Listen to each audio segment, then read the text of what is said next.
नमस्कार दोस्तों। क्या कलयुग में कोई हनुमान का भक्त नहीं ऐसा हो सकता है जिसे हनुमान जी के दर्शन मिल जाएं, ऐसे अंदर जिसके अंदर भगवान की भक्ति जाग जाए, क्योंकि भगवान की भक्ति के आगे भगवान खुद आ जाते हैं अपने भक्त की सुनने के लिए। आज हम ऐसी ही एक कहानी को सुनेंगे। आज का दिन था। सुबह प्रीति नीचे उतरी थी कूड़े वाले को कूड़ा देने के लिए। करीब 10 बजे का समय होता है और उस समय जो प्रीति अपने घर, जो किराए का एक घर था, वहाँ 2 रूम थे और आसपास की बिल्डिंग के अंदर जो एक एक रूम थे उसमें काफ़ी किराएदार रहते थे। पर आज इत्तेफाक से 10 बजे के समय कोई ना कोई काम से सभी किराएदार निकले हुए थे और यही 10 बजे के आसपास कूड़े वाला आया तो प्रीति नीचे उतरी कूड़ा देने के लिए। हालांकि ये प्रीति का खुद का घर नहीं था, किराए का था, लेकिन किराए का घर भी ये प्रीति के लिए नहीं बल्कि उसकी बड़ी बहन के लिए था। और प्रीति इस घर में ज़्यादा समय के लिए रुकने वाली नहीं थी, क्योंकि वो तो अपनी बहन की शादी के सिलसिले में यहाँ आई हुई थी। उसकी सगी बहन, जिसकी नौकरी अपने शहर छोड़ के दूसरे शहर में हो गई और उसकी शादी भी तुरंत ही तय हो गई और 3 महीने बाद होने वाली थी। पर माता पिता ने यह कह रखा था, विवाह और जब सगाई और शादी के बीच में जब समय का गैप हो, तब इस लड़की को जिसकी शादी होने वाली हो उसे अकेला नहीं छोड़ा जाना चाहिए। और यही बात लड़कों के भी लागू होती है, क्योंकि सगाई और शादी के बीच के समय में उन बच्चों का अक्सर ही पलड़ा बहुत हल्का होता है, जिसमें ऊपरी हवाएं असर कर जाती हैं। प्रीति की बड़ी बहन श्री की सगाई कुछ दिन पहले हुई थी। सगाई के पति, माता पिता और भैया के साथ प्रीति वहां पहुंची थी और श्री की नौकरी थी। वहां सगाई का कार्यक्रम संपन्न होने के बाद प्रीति के माता पिता ने कहा, हमें तो नौकरी के सिलसिले में वापस लौटना है, पर तुम्हारी तो कॉलेज की छुट्टियां चल रही है, 2 महीनों में तो शादी हो जाएगी, फिर तुम्हें दोबारा छुट्टी लेके आनी होगी।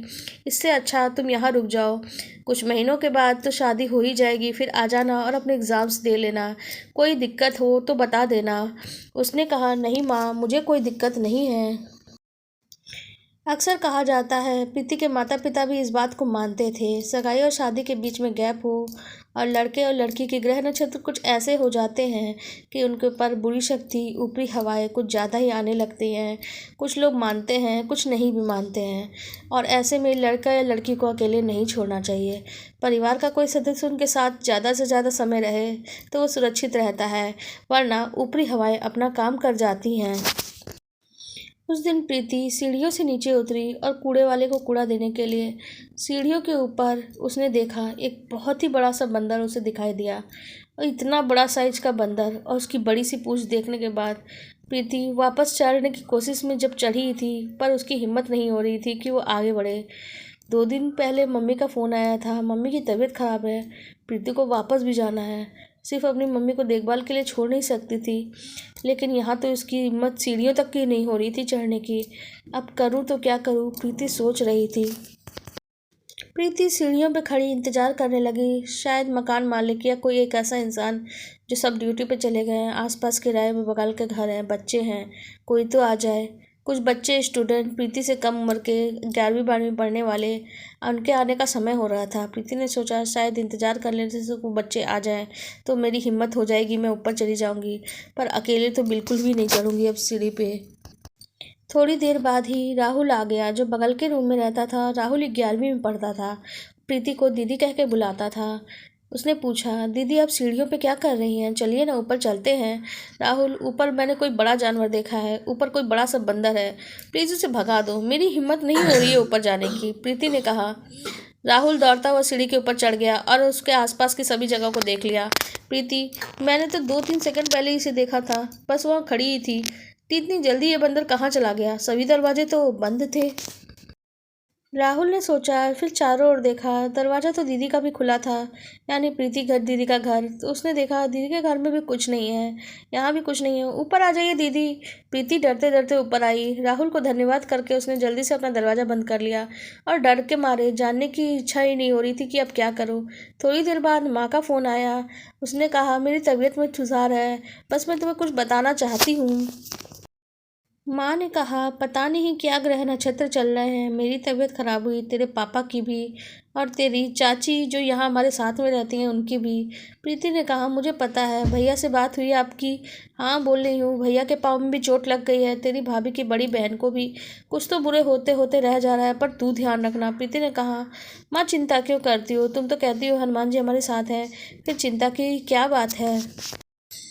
अब मैं फ़ोन रखती हूँ माँ, किनू आ रही है और हम सब माँ मिल के पार्टी वगैरह करेंगे, क्योंकि कुछ दिन में ही तो श्री दीदी की शादी हो जाएगी। श्री को जॉब लगे 6 महीना हो चुके थे। इस बीच प्रीति अपनी बड़ी बहन से मिली भी नहीं थी और शादी के तय होने के बाद उसने सोचा ना जाने अब कब मिलना हो, और उसके बाद दीदी की शादी हो जाएगी और यही जो समय है अपनी बहन के साथ कुछ अच्छे पल बिताया जाए। और वो खुशी खुशी किराए के घर पर रहने के लिए तैयार हो गई थी। और आसपास बहुत सारे कजिन्स रहते थे, चचेरी व मेरी बहन भाई बहन, उनका भी आना जाना होता ही था। तो प्रीति को कोई दिक्कत या फिर परेशानी महसूस नहीं हो रही थी। वह दिन तो मौज मस्ती में बीत गया। माता पिता के संस्कार होने के चलते बच्चे गलतियां तो नहीं करते, पर बाहरी लोग संस्कारी बच्चों को देखकर अक्सर ईर्ष्या करते हैं, फिर चाहे वो धन से संबंध हो या फिर वो संस्कारहीन उनकी औलादें हों। दूसरे से इतनी ईर्ष्या हो जाती है दूसरों के प्रति कि उनको नुकसान पहुंचाने का इरादा पहुंचने लगता है, और किसी का इरादा नेक है या दूषित ये तो केवल भगवान को ही पता होता है। इधर प्रीति अपने दोस्तों यानी चचेरे भाई बहनों के साथ छोटी मोटी कोल्ड ड्रिंक कुरकुरे लेके पार्टी कर रही थी। प्रीति को जरा सा भी एहसास नहीं हो सकता था कि कुछ हो सकता है, बट श्री के हाथों में थोड़ी सी चोट लग जाती है, जो हल्की सी खरोच ही थी, ज़्यादा बड़ी खरोच नहीं थी। प्रीति को लगा कुछ तो बड़ी गड़बड़ हुई है, तुम दोनों भाई बहन सब चले जाओ, हम देख लेते हैं, देखो चोट लग गई है श्री दीदी को। अब श्री को चोट लगी तो प्रीति को भी हल्की सी चोट लग गई। ये कोई बड़ी चीज़ नहीं थी जैसे लग रहा था, लेकिन हल्का सा भारी बर्तन जब किचन में गई प्रीति तो उसके ठीक सामने गिरा। प्रीति को बहुत हल्की चोट लगी, लेकिन चोट भरी हो सकती थी क्योंकि वो बाल बाल बची थी। बर्तन ठीक ऊपर के छज्जे से गिरा था प्रीति के ठीक सामने। ऐसा लगा कुछ हुआ। थोड़ी देर बाद ही मम्मी का फ़ोन आया। मम्मी ने पूछा, बेटा तुम लोग ठीक हो? मुझे ऐसा कुछ लगा जैसे कुछ बुरा हुआ हो। फ़ोन श्री ने उठाया, ने कहा, नहीं मम्मी ऐसी कोई बात नहीं है, हल्की सी चोट लगी है बस मुझे।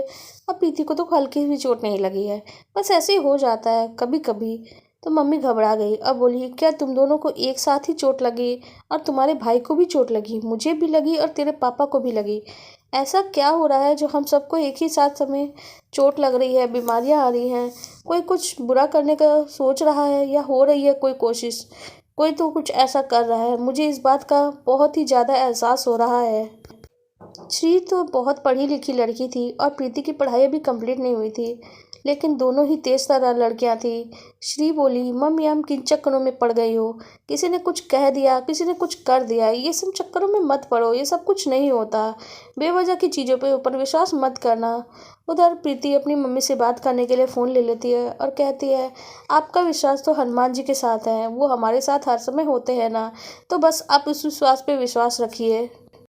श्री के हाथ का घाव लेकिन इधर थोड़ा सा बढ़ गया। श्री को डॉक्टर को दिखाना पड़ गया। चोट बहुत हल्की थी, लेकिन प्रीति को समझ नहीं आ रहा था। डॉक्टर ने सुई तो लगा दी, घाव का दर्द कुछ कम हो गया।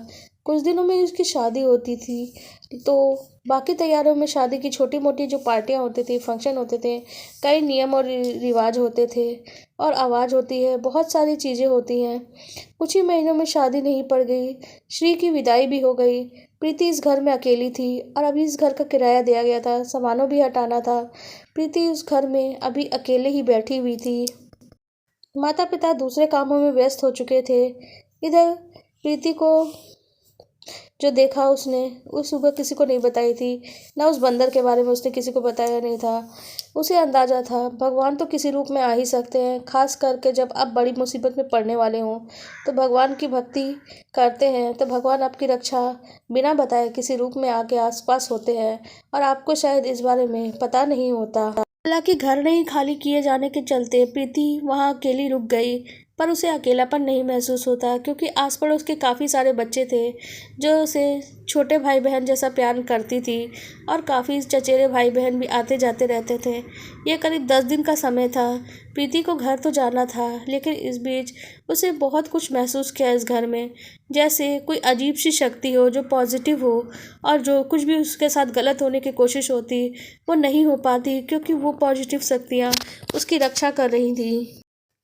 प्रीति के पापा को ऑफिस अकेला जाना पड़ गया। अचानक कोई काम आ गया था, कोई फाइलें मिस हो रही थी, उन्हें ढूंढना था, और वापस की लौटने की तैयारी कर चुके थे। इधर तो श्री की विदाई हो चुकी थी, घर में ताला भी नहीं किया जा सकता था, इसलिए प्रीति घर संभालने के लिए रुकी हुई थी। अगले महीने का एग्ज़ाम होने वाला था फाइनल में, लेकिन वो कुछ दिन के लिए यहाँ रुक सकती थी और सोची कि कुछ दिन बाद ही इस घर को खाली किया जाएगा। लेकिन एक दिन प्रीति को फ़ोन आता है कि उसके पापा के पैर में बहुत ज़बरदस्त चोट लग गई है। प्रीति को अकेले ही ट्रेन में बैठ के वापस आना पड़ा। उसने सोचा कुछ महीने के लिए घर में ताला लगा देते हैं, अब क्या कर सकते हैं, घर खाली नहीं हो सकता। इधर प्रीति की भी शादी तय हो गई और पापा की चोट काफ़ी बढ़ी हुई थी। प्रीति उनकी देखभाल कर रही थी। मम्मी पापा और भाई भी आ गए। भाई भाभी ने भी काफ़ी केयर करी, पर अचानक ही एक दिन एक तांत्रिक उनके घर के दरवाजे पे आ गया। वो तांत्रिक की वेशभूषा में था, या तांत्रिक था या संत या कोई फ्रॉड। वो दरवाजे पे आके जोर जोर से चिल्लाने लगा कि तुम्हारे घर में कुछ बड़ा नुकसान होने वाला है। एक तरफ पिता के पैर में चोट लगी हुई थी, ऊपर से इस फ्रॉड के आने की वजह से जो नकली तांत्रिक की वेशभूषा लगा के बैठा था, प्रीति और भी परेशान हो गई थी। इस तरफ अभी वो कुछ सोचती, इसकी भाभी उसके पहले नीचे उतर जाती है। प्रीति के मन में डर आता है, क्योंकि सम्मोहन करके अक्सर ऐसे लोग लूटपाट भी करते हैं। प्रीति उन्हें रोकने की कोशिश तो करती है, पर वो रुक नहीं पाती। तांत्रिक उनसे बात करने लगता है कि तुम्हारे घर में तो बहुत विपत्ति आने वाली है, तुम इन चीज़ों को रोकना चाहती हो तो मुझे पैसे और गहने दो। ये बात सुन के प्रीति को बहुत जोर गुस्सा आता है और शांति से उसे डांट के भगा देती है। पर थोड़ी देर बाद घर में कोई भी ऐसी जरूरी चीज़ हो रही थी, जो कोई बड़ी शक्ति थी जो लोगों को नुकसान पहुंचाने की कोशिश कर रही थी। पर इन शक्तियों के ऊपर भी एक बड़ी शक्ति है, और वो है भगवान की शक्ति। और भगवान की शक्ति के आगे कोई भी नकारात्मक शक्ति इतनी शक्तिशाली नहीं हो सकती।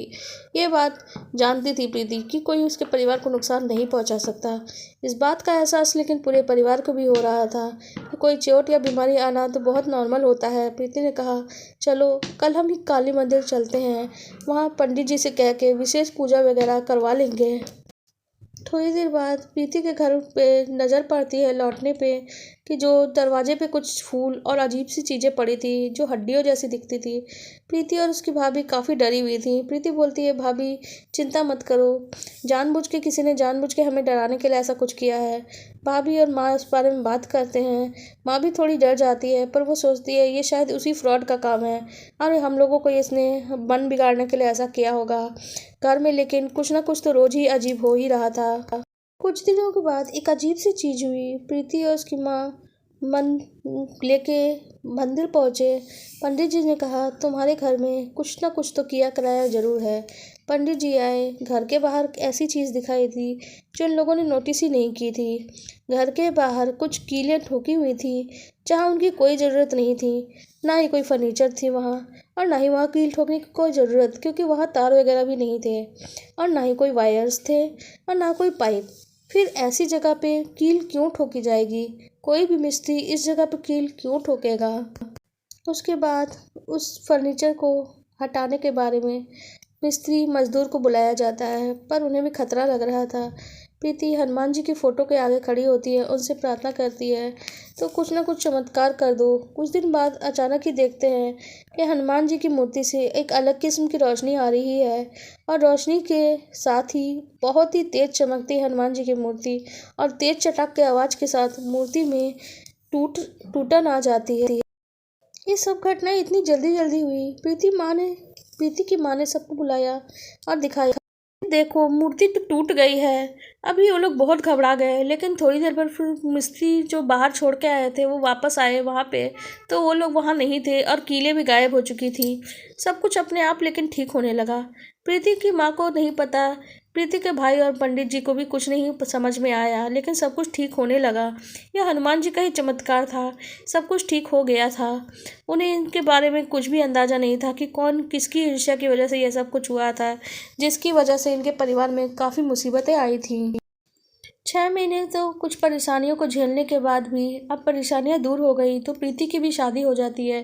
प्रीति अपने जीवन खुशहाल तरीके से जीने लगती है।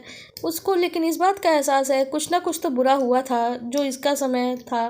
मैं धीरे धीरे 3 साल बीत जाता है। अचानक उसे पता चलता है पड़ोस में रहने वाली बड़ी चाचा जी जो प्रीति के परिवार को लेकर काफ़ी ईर्ष्यालु थे, क्योंकि प्रीति के परिवार के सभी बच्चे बहुत संस्कारी थे और उनके बच्चे बिगड़े हुए बदमाश हो चुके थे। इस वजह से उनके अंदर ईर्ष्या आ गई थी, पर वो खुद अब पछता रहे थे और उन्होंने कुछ बताया। उनके बाद ये कहा उन्होंने कि अब उनके ही किए का उल्टा असर उन पर हो रहा है। ये सब कुछ उनके परिवार में हो रहा था। वह धीरे धीरे समय नष्ट हो रहा था, सामान नष्ट हो रहा था, परिवार के सदस्यों की तबीयत बिगड़ रही थी, हालात काबू के बाहर हो रहे थे। महत्वपूर्ण सदस्य मानसिक रूप से बीमार हो गया था और इतना बीमार कि उसकी शादी विवाह भी नहीं हो सके।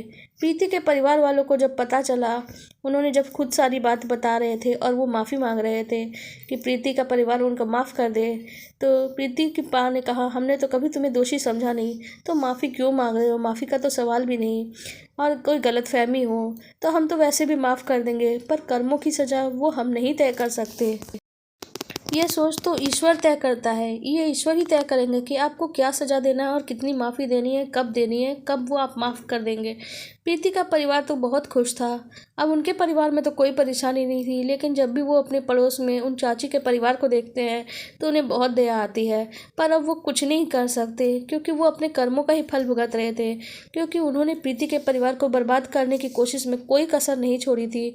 इसका असर नहीं हुआ तो केवल ये हनुमान जी की कृपा थी जो प्रीति का परिवार बचा हुआ था। प्रीति ने कहा माँ, हम चाहे जितने बार भी उन्हें माफ़ कर दें, कितने बार भी कह दें कि हमने उन्हें माफ़ कर दिया, क्योंकि हमारा परिवार संस्कारी और बहुत भोला है, भगवान का भक्त है, पर किसी का बुरा भी नहीं चाह सकता। पर भगवान तो उनके किए की दंड देंगे ही ना। हम उनके कर्मों को तो नहीं रोक सकते, उनके कर्म ही उनके आने वाले जीवन को तय करते हैं। इसीलिए कहते हैं किसी के साथ बुरा मत करो। प्रीति आज सोच के भी उस शहर में जाती है, सोच के शहर जाती है कि जब उसने हनुमान जी को ही सीढ़ियों के ऊपर देखा था, वो कोई बड़ा सा बंदर नहीं था, वो तो हनुमान जी थे। प्रीति अपनी माँ को उस बारे में एक बार बता देती है। उन पड़ोसियों के बारे में कहती है हम उन्हें माफ़ भी कर दें तो भी हनुमान जी उनको उसके किए की सज़ा जरूर देंगे और वही हमारे परिवार की रक्षा करते रहे, तभी हमारे जीवन में खुशियाँ आती गई। हनुमान जी अगर किसी को सज़ा देंगे वो तभी देते हैं जब उसके पापों का घड़ा बढ़ जाता है, और भगवान भी इंतज़ार करते हैं तुम जितने हो सके उतने करो। जब तुम्हारे पापों का घड़ा भरेगा तब तुम्हें सज़ा मिलेगी, और उस सज़ा की कोई भी माफ़ी नहीं होती है। इनकी तो उसने बात उसकी माँ बताती है उस दिन तुम्हारी दीदी उस समय बस में थी, उसको शहर में चेकिंग के लिए जाना था, सरकारी नौकरी है, चेकिंग के लिए तो जाना ही होता है। पर उस दिन उसके ठीक आगे कोई नाटक कलाकार जो हनुमान जी की वेशभूषा में बैठा था, तुम्हारी दीदी तो उसे नाटक कलाकार ही समझते रही, लेकिन जब वो उतरा तुम्हारी दीदी ने इधर उधर नज़र दौड़ाई, पर श्री को तो वो कहीं नज़र ही नहीं आया। वो नाटक कलाकार जो हनुमान जी के वेश में था एकदम से उतर के कैसे गायब हो गया। ठीक उसके उतरने से पहले उसने श्री को कहीं नज़र नहीं आया। और उस दिन एक बात और प्रीति की माँ ने बताया, जो तुम्हें दिखा था वो हनुमान जी ही थे, क्योंकि वो सिर्फ बंदा नहीं हो सकता, तुम्हारे बड़े भैया को भी दिखा था, बस अलग अलग रूप में दिखा था। हम तीनों को ही सबको दिखाई दिया था हनुमान जी अलग अलग रूपों में। तुम्हारे भैया लैपटॉप पे काम कर रहे थे अपने कमरे में, उस जगह जो शहर से बहुत दूर है, पर तुम्हारे पता है तुम्हारे भैया दूसरे शहर में काम करते हैं, वो उनके परिवार के साथ वहीं रहते हैं। उस दिन उनकी आँख लग गई, और जब उनकी आँख खुली तो उन्होंने अपने ही रूम में हनुमान जी को एक छोटे से रूप में उड़ते हुए देखा था।